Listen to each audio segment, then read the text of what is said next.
Hello दोस्तों, good morning. SST point के YouTube channel पर आपका हार्दिक स्वागत है। आज मैं इस किताब के कुछ MCQ आपको दिखाने जा रहा हूँ। आप चाहें तो इस किताब को परचेज कर सकते हैं, ये नीचे दिए गए नंबरों पे आप परचेज कर सकते हैं। सबसे पहले हम बात करते हैं इसके विवरण की, अनुक्रमणिका की या सिलेबस की। तो समाजशास्त्र का अर्थ प्रकृति परिप्रेक्ष्य से समाजशास्त्र और सामाजिक विज्ञानों के साथ संबंध है। मूल अवधारणाएं हैं, विवाह, परिवार है, जाति वर्ग है और अन्य सामाजिक समस्याएं हैं। सभी के MCQ इसमें देखने को मिलेंगे। एक एक क्वेश्चन को हम देखते चलते हैं।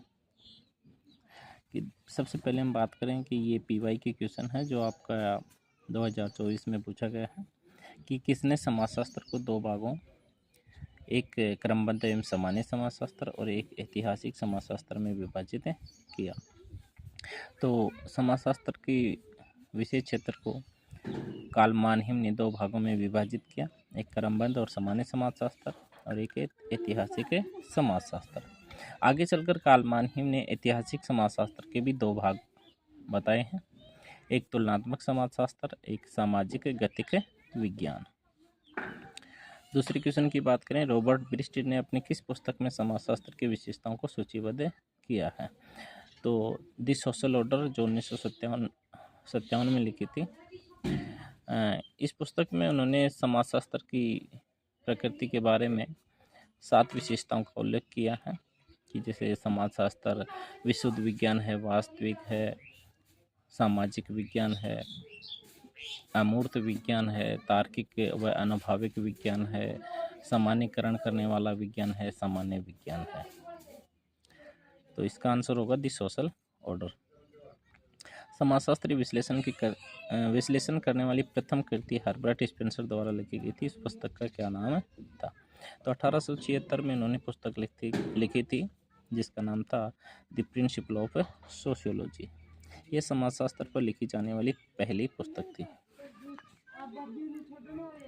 क्वेश्चन नंबर 4, निम्नलिखित में से कौन सी अवधारणा दुनिया पर आलोचनात्मक दृष्टिकोण को प्रस्तुत करती है जिसमें प्रत्येक सामाजिक घटना को एक व्यापक एक सामाजिक संदर्भ में देखा जाता है? तो इसका आंसर होगा समाजशास्त्रीय परिप्रेक्ष्य।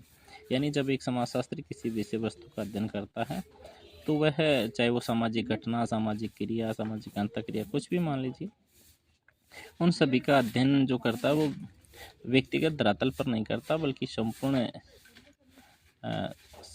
समाज के आधार पर उसका अध्ययन करता है।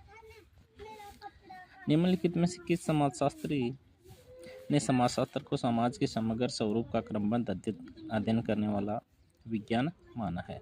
तो इसका है गिडिंग्स। इन तीनों की परिभाषा देखने के लिए आप ये हमारी सोशलॉजी बुक है, इस पे ऑर्डर कर सकते हैं।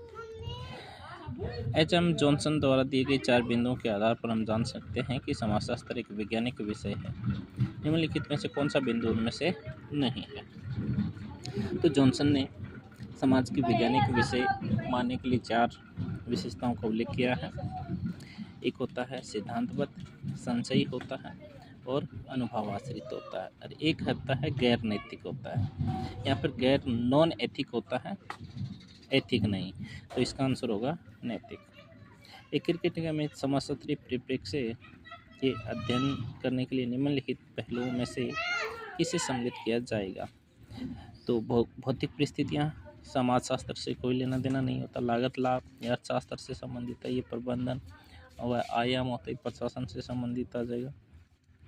अंतःक्रिया का प्रतिमान, कि जब एक क्रिकेट के मैदान में जो सभी खिलाड़ी होते हैं वो आपस में किस प्रकार से सहयोग करते हैं, किस प्रकार से प्रतिस्पर्धा करते हैं, दर्शकों के साथ किस प्रकार का संबंध रखते हैं, और टीम क्रिकेट के खिलाड़ी और कप्तान के मध्य किस प्रकार का संबंध रखते हैं, उन सभी व्यवहारों को अंतःक्रिया का प्रतिमान कहा जाता है। इसी प्रकार से अन्य क्वेश्चन देखने के लिए आप इस बुक को परचेज कर सकते हैं।